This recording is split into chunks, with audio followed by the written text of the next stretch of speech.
ब्रह्मा ओमेकं शरणं मम सर्वेषां मिलनं तस्मै ओंकाराय नमो नमः। সকল খণ্ড যেখানে মিলে এক অখণ্ড হয়ে যায়, সেই পরম ব্রহ্মের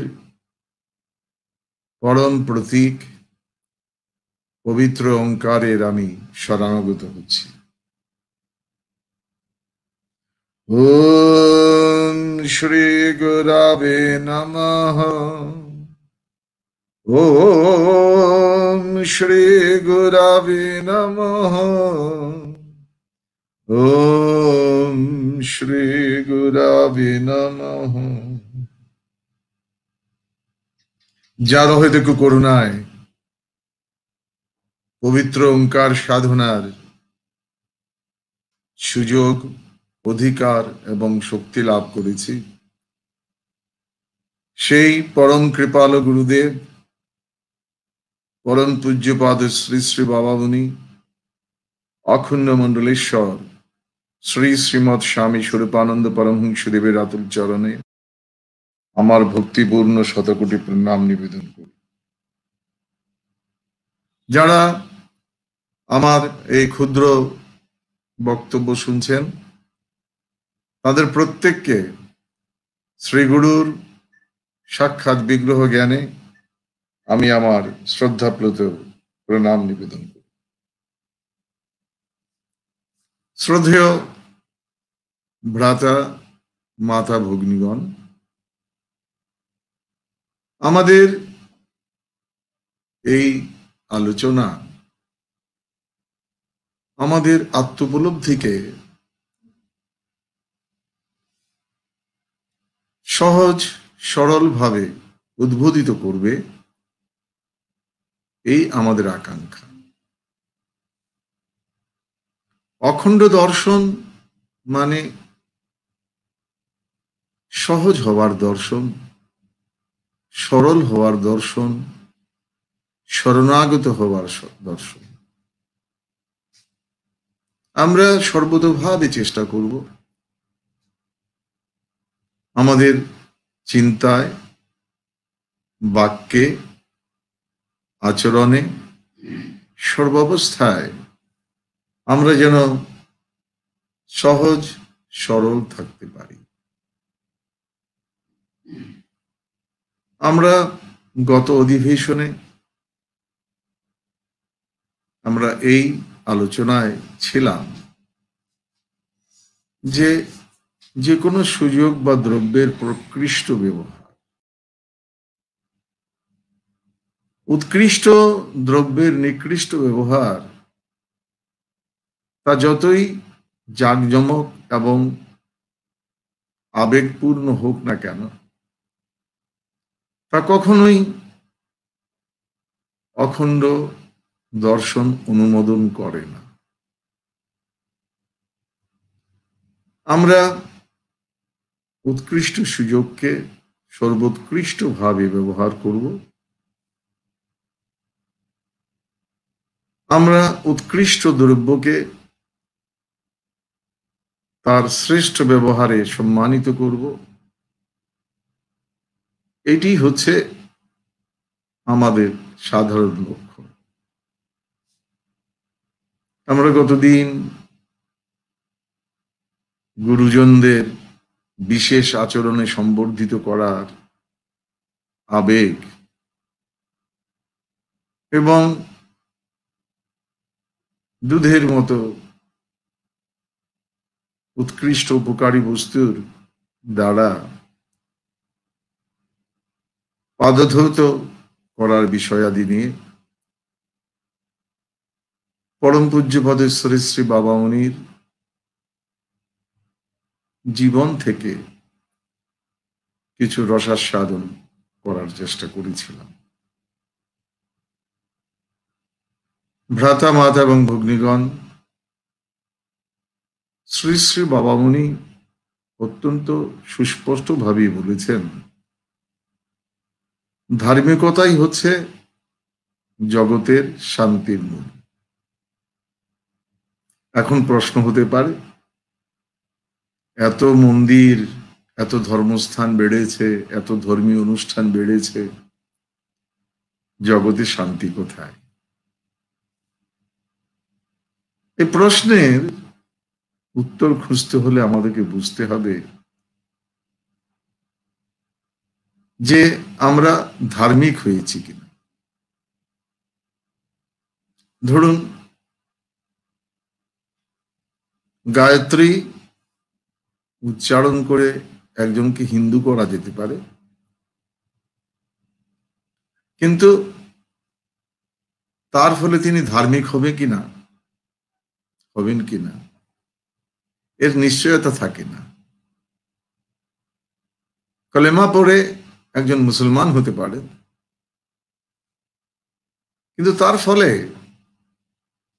তিনি ধার্মিক হবেন কিনা এর নিশ্চয়তা থাকে না। জর্ডান নদীর জলে মাথা ধুয়ে কাউকে খ্রিস্টান করা যায়, কিন্তু এখানেও নিশ্চয়তা থাকে না যে তিনি ধার্মিক হবেন কিনা। আসলে প্রকৃত ধার্মিকতা অনুশীলন সাপেক্ষ। ধার্মিকতা জগৎকে কেবলই শান্তি প্রদান করবে, কিন্তু ধর্মের নাম করে যখন আমরা আচরণ সর্বস্ব ব্যবহারে মেতে উঠি, তখন আমরা ধার্মিকতা থেকে অনেক দূরে চলে যাই। তখন যেটা হয় সেটা হলো ধর্মধ্বজিতা। ধার্মিকতা এবং ধর্মধ্বজিতা এই দুইটি বিষয় সম্পর্কে আমাদের সুস্পষ্ট এবং নিশ্চিত ধারণা থাকতে হবে। ধর্মের ধ্বজা ধারণ করা ধর্মধ্বজিতা, আর ধর্ম পালন করা এটি হচ্ছে ধার্মিকতা। তোমরা ধার্মিক হও, তোমরা ধর্মধ্বজি হও না। এটাই হচ্ছে পরম পূজ্যপাদ শ্রী শ্রী বাবা মুনির নির্দেশ। এক এক সময়ে কতগুলো আচরণ কোনো অঞ্চলে বা কোনো ধর্ম সম্প্রদায়ের মানুষের মধ্যে ব্যাপকভাবে দেখা দেয়। যেমন আমাদের কোনো কোনো সম্প্রদায়ে খুব ঘটা করে ফোঁটা তিলক কাটার বিধান বা প্রচলন আছে। আসলে ফোঁটা তিলক কাটার উদ্দেশ্য হচ্ছে ইষ্ট স্মরণ। আমি ফোঁটা তিলকের জন্য যে সকল দ্রব্য ব্যবহার করি, তা আমার যে সংবেদনশীল চর্ম, সেখানে সে এমন অনুভূতির সৃষ্টি করে যাতে আমার ইষ্টের স্মরণ হয়ে যায়। এখন কোন কোন সম্প্রদায়ে কি কি প্রচলন আছে সেটা নিয়ে আমরা আলোচনায় প্রবৃত্ত হব না, কিন্তু দেখা যায় কখনো কখনো পারিপার্শ্বিক অবস্থার কারণে আমাদের অখণ্ডগণের মধ্যেও অনেক প্রশ্ন জাগে। আমরা মালা ঝোলা গ্রহণ করব কিনা, আমরা ফোঁটা তিলক গ্রহণ করব কিনা, ইত্যাদি ইত্যাদি। পরম পূজ্যপদ শ্রী শ্রী বাবামণি আমাদেরকে ভ্রুমধ্যে ছোট্ট শ্বেত চন্দনের ফোঁটা গ্রহণ করতে বলেছেন। কারণ ভ্রুমধ্য বা আজ্ঞাচক্র হচ্ছে শরীরের স্নায়বিক নিয়ন্ত্রণ কেন্দ্র। এই নিয়ন্ত্রণ কেন্দ্রে আমি যদি আমার গুরু বা ইষ্টকে ধ্যান করতে পারি, তবে সমগ্র শরীরে সেই ইষ্টের অনুভূতি ছড়িয়ে যায়। এ কারণে আমার এই কেন্দ্রের অনুভূতি যাতে অন্যত্র ফোঁটা তিলক গ্রহণের কারণে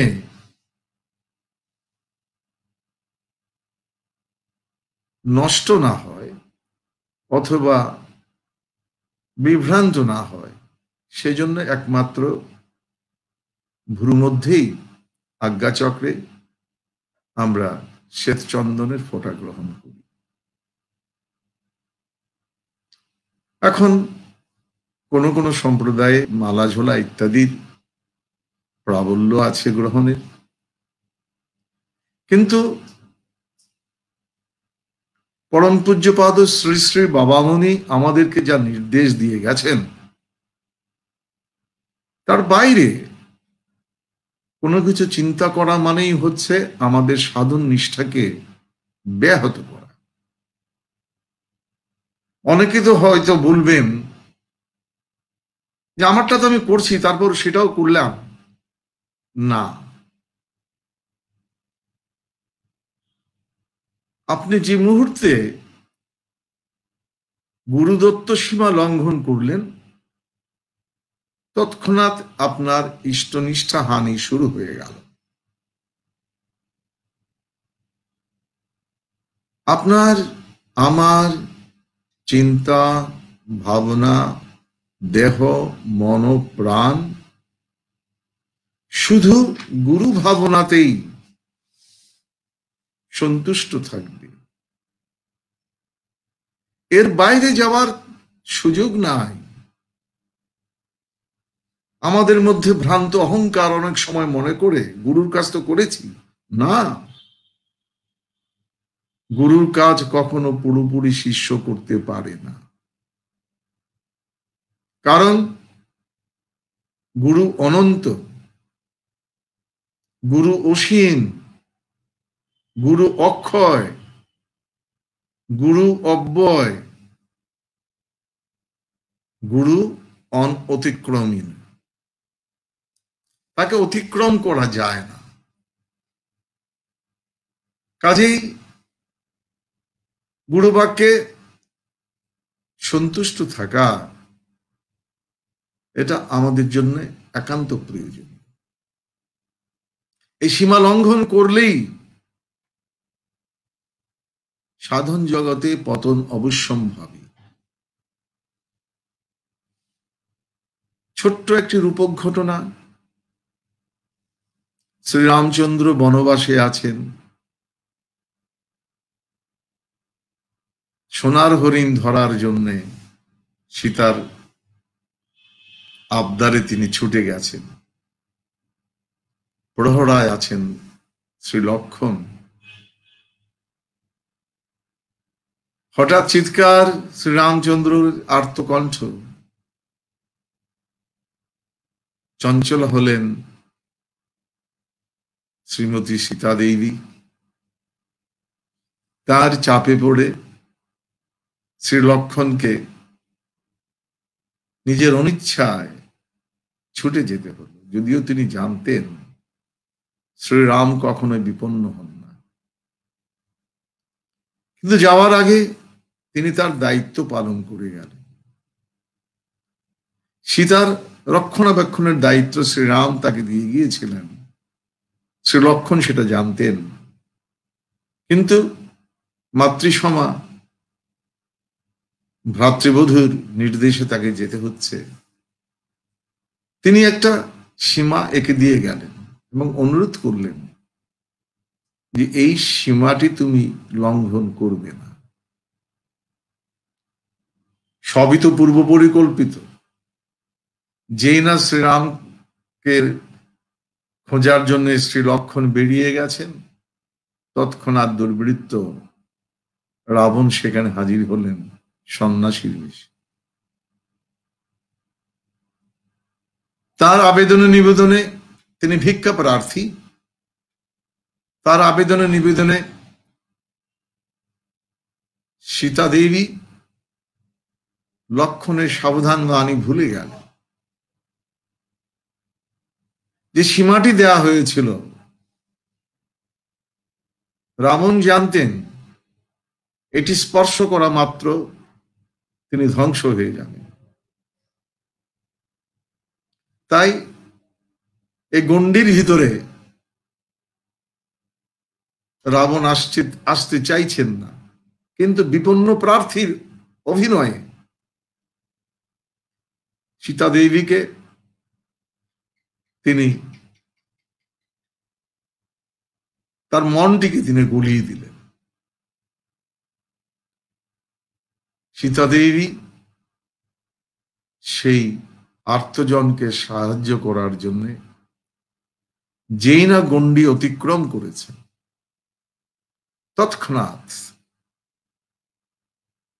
রাবণ স্ববেশ ধারণ করে সীতাকে হরণ করলেন।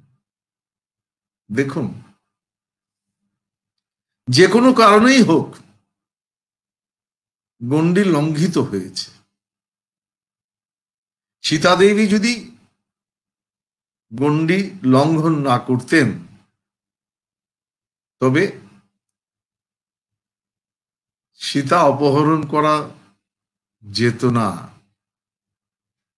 আমাদের সাধন জীবনেও গুরু যে সীমা নির্ধারণ করে দিয়েছেন, তার মধ্যেই বিশ্ব ব্রহ্মাণ্ডের সকল শান্তি সমাহিত হয়ে থাকে। এর বাইরে যে যায় আবেগবশে, প্রলোভনে, লোভে, ভয়ে, যে কোনো কারণেই হোক এই গণ্ডিকে যে অতিক্রম করে, তার সাধন জীবনে বিপর্যয় নেমে আসে। যারা মনে করেন গুরুর কাজ আমি করেছি, অধিকন্তম ন দুষায়, একটু বাইরের স্বাদটাও পাই, কিন্তু না, বাইরে অপেক্ষা করে শুধু দুঃখ, শুধু ব্যর্থতা, শুধু পতন। কাজেই অখণ্ড সংঘে যারা যুক্ত আছেন, তাদের জন্য নীতি হচ্ছে পরম পূজ্যপাদ শ্রী শ্রী বাবামণি যা বলে গেছেন, তার বাইরে আমরা যাব না। শ্রী শ্রী বাবামণি, তার অনুগ্রহ অপার, তিনি অত্যন্ত উদার। তাই বলছেন, মালা ঝোলা গ্রহণ করা তোমাদের ইচ্ছাধীন। কিন্তু দেখুন, এর মধ্যে যারা হঠাৎ করে মালা ধারণের প্রতি ইচ্ছা প্রকাশ করছেন, তার কারণ কি? তারা কারো দ্বারা প্রভাবিত হচ্ছেন। প্রকৃত কথাটা এই, আপনাকে মালা ঝোলা শান্তি দিবে না, শান্তি দিবে ভগবানের নাম। যারা মালা ধারণ করেন তারা অত্যন্ত কুশলী ব্যক্তি, তারা তাদের গুরুর দ্বারা আদিষ্ট বা উপদিষ্ট হন যে মালা তোমার ইষ্ট নামের স্মারক, ইষ্ট নামকে স্মরণ করিয়ে দেবে। এবং যখন এই মালা ইষ্ট নামকে স্মরণ করায় তখনই তা সাধন সহায়, অন্য সময়ে তা জঞ্জাল মাত্র। আমরা যারা অন্যের দ্বারা প্রভাবিত হয়ে কোনো লোভে বা ভয়ে বা কৌতূহলবশত গুরু যা বলেননি সে কাজ করতে যায়, তারা কিন্তু শুধুমাত্র প্রলোভনের ফাঁদে পা দিলাম। কাজেই এই ব্যাপারে কোনো আপোষ চলতে পারে না। ভ্রাতা মাতা এবং ভগ্নীগণ, আমি আবারও বলি, মালাদি ধারণ যতক্ষণ পর্যন্ত ইষ্ট স্মরণে সহায়ক ততক্ষণ পর্যন্ত তা অনুমোদনযোগ্য। কিন্তু তা যখন বাহুল্য প্রকাশক বা এই সকল কিছু ধারণ করা যখন আমার অহংকারকে বাড়িয়ে দেয়, তখন তা সদ্য নাশ হোক। আমার ভক্তি নাশ করবে, আমার শক্তি নাশ করবে, আমার অস্তিত্বকে বিপন্ন করবে। আমরা সর্বাবস্থায় এই লাভ অলাভের কথা চিন্তা করে সিদ্ধান্ত গ্রহণ করব। আজ থেকে প্রায় 20 বছর আগে একজন সহজ সরল ভক্ত এসেছিলেন। ভক্ত মানুষ সহজ সরল ভাবেই বললেন, আপনি মালাদি ধারণ করেন না কেন? আমি বললাম, এই প্রশ্নটা মনে হয় একটু উল্টা হয়েছে। বলে, এটা কেমন? তিনি সত্যিই ভক্ত মানুষ। তাই আমি বললাম যে ভক্তগণ বলেন যে কৃষ্ণকে পেতে হলে সহজ ভালোবাসা প্রয়োজন। সহজ। এখন দেখুন, সহজ মানে সিম্পল, বি সিম্পল। সাধন জগতে সবচেয়ে সহজ পথ পরমারাধ্য শ্রী শ্রী বাবামুনি আমাদেরকে দিয়েছেন। ফোঁটা তিলক ধারণের সহজতম পন্থা ভ্রু মধ্যে একটি ফোঁটা গ্রহণ, অনেকক্ষণ লাগে না, সহজেই সেটা সম্ভব। এবং এর ফলে চিহ্নাদি ধারণ জনিত প্রদর্শনবাদিতা থাকে না। কাজে এটা সাধারণ। কাজে বাবামুনি আমাদেরকে যে পথ দিয়েছেন সেটা সহজ এবং সাধারণ। অন্যের পথের পক্ষে বিপক্ষে বলার কোনো কারণ আমাদের নাই। সহজ শব্দের আরেকটা উদ্দেশ্য হচ্ছে, আরেকটা অর্থ হচ্ছে সহজ। জন্ম থেকে আমি যা পেয়েছি এবং জন্ম থেকে আমি কি পেয়েছি। মাল্লাদি ধারণ করেন ভক্তগণ নাম সাধনার সহায়তার জন্য। আজকের পাঠে আমরা শুনেছি শ্বাসে প্রশ্বাসে নাম জপ।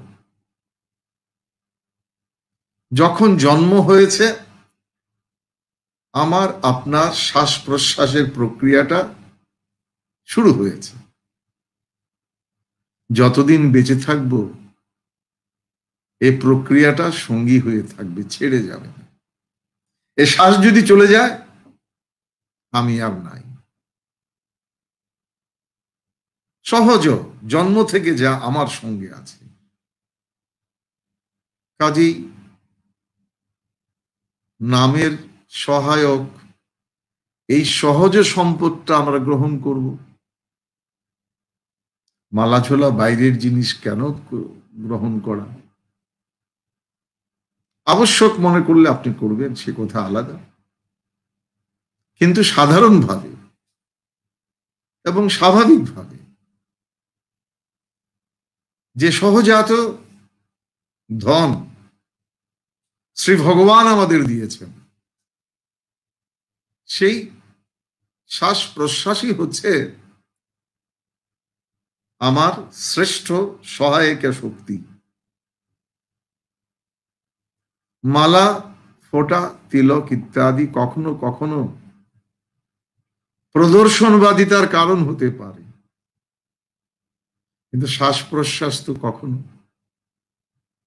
প্রদর্শনবাদিতার কারণ হবে না, কারণ এটা তো দেখানো যাবে না। শ্বাস প্রশ্বাস সাধারণভাবে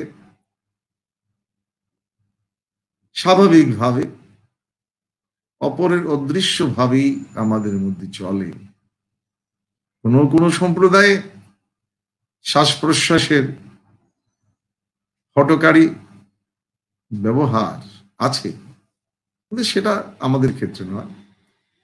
আমরা স্বাভাবিক শ্বাস প্রশ্বাসে শ্রী ভগবানের নাম স্মরণ করি, নাম সহায়িকা শক্তি। তো যা হোক, সেই ভক্তকে বলছিলাম যে ফোঁটা তিলক তো ভগবান আমাকে দিয়ে দেননি। উনি বুদ্ধিমান মানুষ, উনি বললেন, এই যে আপনি জামা কাপড় পরে আছেন, এটাকে ভগবান দিয়ে দিয়েছেন। চমৎকার কথা। আমি যখন শিশু ছিলাম, আমার যখন লজ্জাদি বোধ ছিল না, আমি তো ততকাল কাপড় জামা পরি নাই। ভগবান আমাকে যখন লজ্জা বোধ দিলেন, শীতাতপ বোধ দিলেন, তখন এই কাপড় চোপড় পরা আরম্ভ করেছি। কাজেই ভগবান আমাকে জন্মের সময় খালি শরীর দিয়েছেন, তারপরে ভগবান আমাকে লজ্জাদি বোধ দিয়েছেন, এই কারণে আমি কাপড় চোপড় পরি। আপনি তেমন কারণ যদি থাকে, ফোঁটা তিলক গ্রহণ করবেন। আমার ক্ষেত্রে সেই কারণ উপজাত হয়নি, কারণ গুরু আমাকে নাম স্মরণের শ্রেষ্ঠ সহায় শ্বাস প্রশ্বাসটি দিয়েছেন। যে শ্বাস প্রশ্বাসের সদ্ব্যবহার করে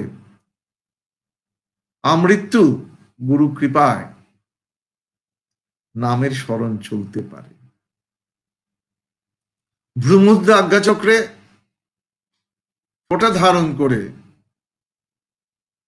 স্নায়বিক অনুভূতিকে শ্রেষ্ঠভাবে উপলব্ধির সুযোগ শ্রীগুরু আমাকে দিয়েছেন। কাজেই অখণ্ড হিসেবে আমরা ফোঁটা তিলক হিসেবে ভ্রুর মধ্যে একটি শ্বেত চন্দনের ফোঁটা এবং সাধন সহায় হিসেবে শ্বাস প্রশ্বাস, যা জন্ম হতে আমার সঙ্গী, যা মৃত্যু পর্যন্ত আমার সাথী, তাকেই বন্ধু হিসেবে গ্রহণ করে আমি আমার সাধন পথে এগিয়ে যাব। আর ছোট্ট ভ্রুর মধ্যে ছোট্ট ফোঁটা আমার প্রদর্শনবাদিতার কারণ হবার সম্ভাবনা খুবই কম। আর বাহ্যিক মাল্যাদি ধারণ না করার ফলে আড়ম্বর বা অভিনয় আমাকে বিব্রত করতে পারবে না। ছোট্ট একটি ইংরেজি কথা আছে, be and do not pretend. তোমরা হও কিন্তু অভিনয় করো না। ধর্ম আমরা পালন করব কিন্তু ধর্মের অভিনয় করব না। এই জন্যই অন্যের প্ররোচনায়, কোনো কিছুর লোভে, ভীতিতে, কৌতূহলবশত বা আবেগবশত আমরা শ্রীগুরু যে গণ্ডি দিয়েছেন, যে গণ্ডি বিন্দুর মধ্যে সিন্ধুকে ধারণ করে রাখে, যার মাঝে সকল কিছু সমাহিত হয়ে আছে, তাকে অতিক্রম করে যাব না। আসুন আমরা ধার্মিক হই, আমরা ধর্মধ্বজী হয়ে জীবনকে যেন বিপন্ন না করি। শ্রী গুরু করুণাময়। জয় গুরু।